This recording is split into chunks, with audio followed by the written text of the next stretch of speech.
Este contenido es una producción de More God Foundation. Suscríbete, síguenos y encuéntranos en todas nuestras redes sociales. My dear brothers and sisters, Mis muy amados hermanos y hermanas, el pasado mes de octubre el presidente Russell M. Nelson enseñó: este es el momento de que ustedes y yo nos preparemos para la segunda venida de nuestro Señor y Salvador, Jesús el Cristo. Cuando el presidente Nelson habla de la segunda venida, siempre lo hace con gozoso optimismo. Sin embargo, una niña de la primaria me dijo hace poco que siente ansiedad cada vez que se menciona la segunda venida. Ella dijo: tengo miedo porque van a suceder cosas malas antes de que Jesús venga de nuevo. No son solo los niños que pueden sentirse así. El mejor consejo para ella, para ustedes y para mí es seguir las enseñanzas del Salvador. Sus instrucciones no son misteriosas ni complejas. Cuando las seguimos, no tenemos por qué temer ni sentirnos ansiosos. Hacia el final de su ministerio terrenal, se le preguntó a Jesucristo cuándo vendría de nuevo. Al responder, enseñó 3 parábolas registradas en Mateo 25 acerca de cómo prepararnos para comparecer ante Él, ya sea en su segunda venida o cuando dejemos este mundo. Estas enseñanzas son cruciales porque la preparación personal para comparecer ante Él es un elemento fundamental del propósito de la vida. El Salvador relató primero la parábola de las 10 vírgenes. En esta parábola, 10 vírgenes fueron a una fiesta de bodas. 5 sabiamente trajeron aceite para llenar sus lámparas, y 5 imprudentemente no lo hicieron. Cuando se anunció la inminente llegada del novio, las vírgenes insensatas salieron a comprar aceite. Cuando regresaron, ya era demasiado tarde. La puerta de la fiesta estaba cerrada. Jesús señaló 3 aspectos de la parábola para ayudarnos. Él explicó: y en aquel día, cuando yo venga en mi gloria, se cumplirá la parábola que hablé acerca de las 10 vírgenes. Porque aquellos que son prudentes y han recibido la verdad, y han tomado al Santo Espíritu por guía, y no han sido engañados, de cierto os digo que éstos aguantarán el día. En otras palabras, no tenían por qué temer ni estar ansiosos, porque sobrevivirían y prosperarían. Ellos prevalecerían. Si somos sabios, recibimos la verdad al aceptar el Evangelio de Jesucristo por medio de las ordenanzas y los convenios del sacerdocio. Luego, nos esforzamos por mantenernos dignos de tener el Espíritu Santo siempre con nosotros. Esta habilidad debe adquirirse individualmente y personalmente, gota a gota. Los actos de devoción constantes y personales invitan al Espíritu Santo a guiarnos. El tercer elemento que Jesús destacó es evitar el engaño. El Salvador advirtió: mirad que nadie os engañe, porque vendrán muchos en mi nombre diciendo: yo soy el Cristo, y a muchos engañarán.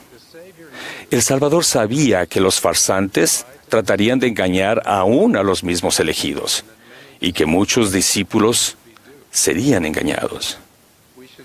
No debemos creer a aquellos que falsamente afirman tener aprobación divina, ni aventurarnos en desiertos o aposentos metafóricos para ser instruidos por impostores. El libro de Mormón nos enseña cómo podemos diferenciar a los engañadores de los discípulos. Los discípulos siempre promueven creer en Dios, servirle y hacer el bien. No seremos engañados cuando busquemos y aceptemos el consejo de personas de confianza que sean a su vez fieles discípulos del Salvador. También podemos evitar el engaño al adorar con frecuencia en el templo. Esto nos ayuda a mantener una perspectiva eterna y nos protege de las influencias que podrían distraernos o desviarnos de la senda de los convenios. La lección esencial de esta parábola de las 10 vírgenes es que somos sabios cuando aceptamos el Evangelio, procuramos tener el Espíritu Santo con nosotros y evitamos el engaño. Las 5 vírgenes prudentes no pudieron ayudar a las que no tenían aceite. Nadie puede aceptar el Evangelio, tomar al Espíritu Santo como guía y evitar el engaño en nuestro nombre. Debemos hacerlo por nosotros mismos. Luego el Salvador relató la parábola de los talentos. En esta parábola, un hombre dio a 3 siervos cantidades diferentes de dinero, denominado talentos. A un siervo le dio 5 talentos, a otro 2 y al tercero 1. Con el tiempo, los 2 primeros siervos duplicaron lo que habían recibido, pero el tercer siervo simplemente enterró su único talento. A los 2 siervos que habían duplicado sus talentos, el hombre dijo: «Bien, buen siervo y fiel. Sobre poco has sido fiel, sobre mucho te pondré. Entra en el gozo de tu Señor». Entonces el hombre reprendió al siervo que había enterrado su talento por ser malo y negligente. A este siervo le fue quitado el talento y fue desterrado. Sin embargo, si este siervo hubiera duplicado su talento, habría recibido el mismo elogio y recompensa que los otros siervos. Un mensaje de esta parábola es que Dios espera que magnifiquemos las habilidades que se nos han dado, pero no quiere que comparemos nuestras habilidades con las de los demás. Contemplen esta reflexión ofrecida por el sabio jasídico del siglo XVIII, Susha de Hanopo. Susha era un maestro de renombre que comenzó a temer al acercarse a la muerte. Sus discípulos le preguntaron: «Maestro, ¿por qué tiemblas? Has vivido una buena vida. Seguramente Dios te concederá una gran recompensa». Susha dijo: «Si Dios me dice, Susha, ¿por qué no fuiste otro Moisés?, le diré, porque no me diste la grandeza de alma que le diste a Moisés. Y si estoy delante de Dios y Él dice, Susha, ¿por qué no fuiste otro Salomón?, le diré, ¿por qué no me diste la sabiduría de Salomón? Pero vaya, ¿qué diré si me presento ante mi Hacedor y Él me dice, Susha, ¿por qué no fuiste Susha? ¿Por qué no fuiste el hombre que te di la capacidad de ser? Ay, por eso tiemblo». De hecho, Dios se sentirá decepcionado si no confiamos en los méritos, la misericordia y la gracia del Salvador para magnificar las habilidades que Dios nos ha dado.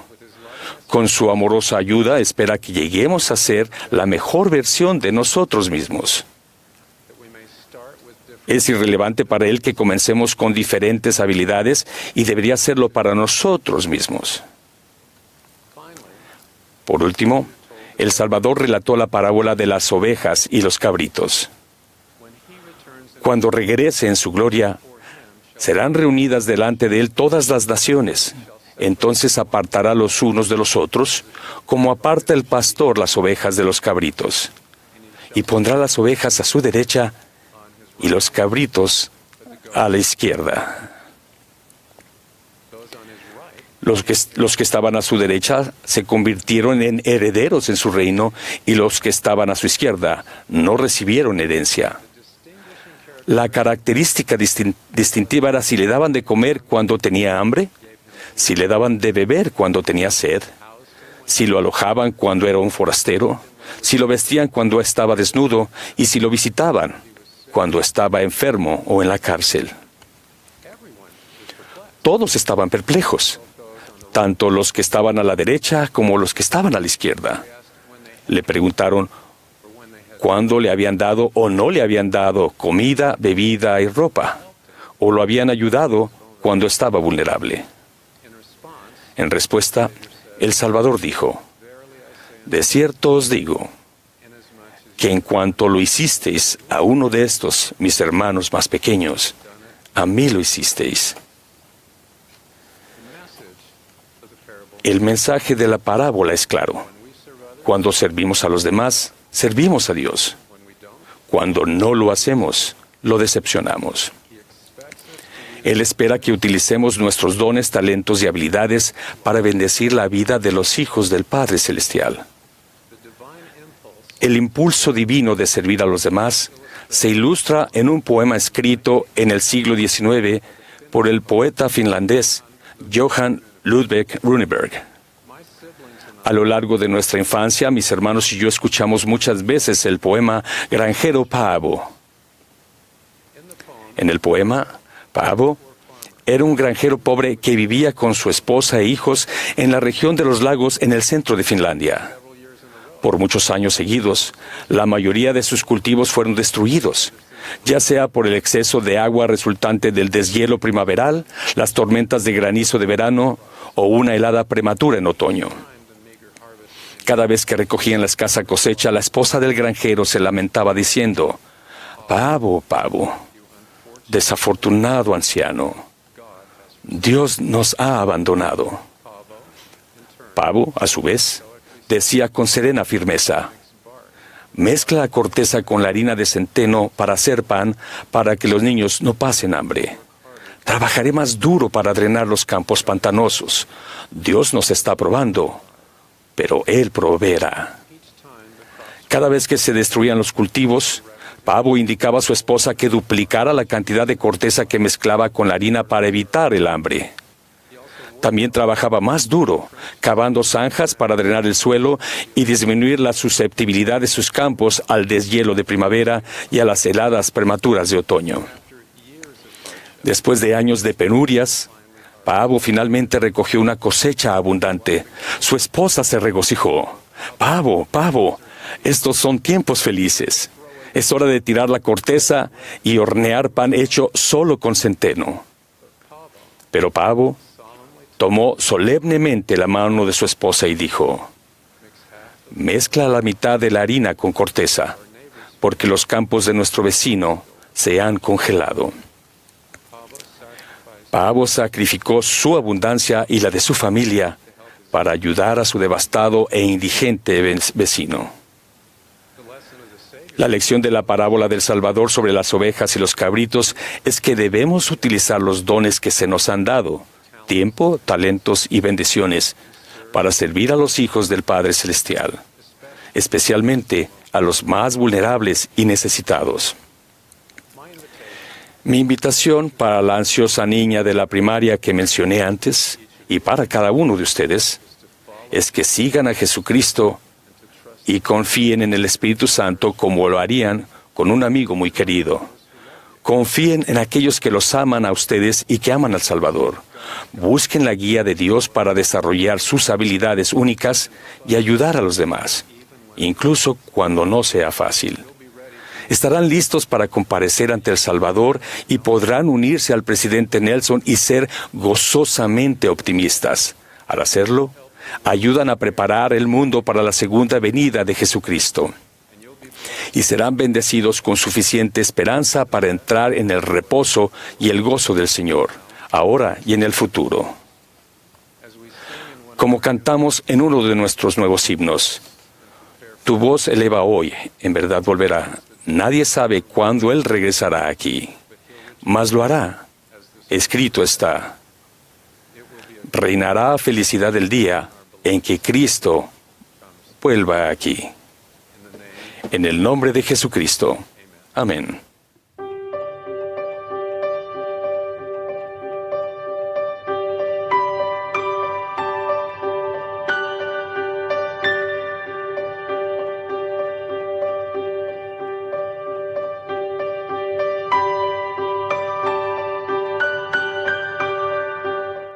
Este contenido es una producción de More God Foundation.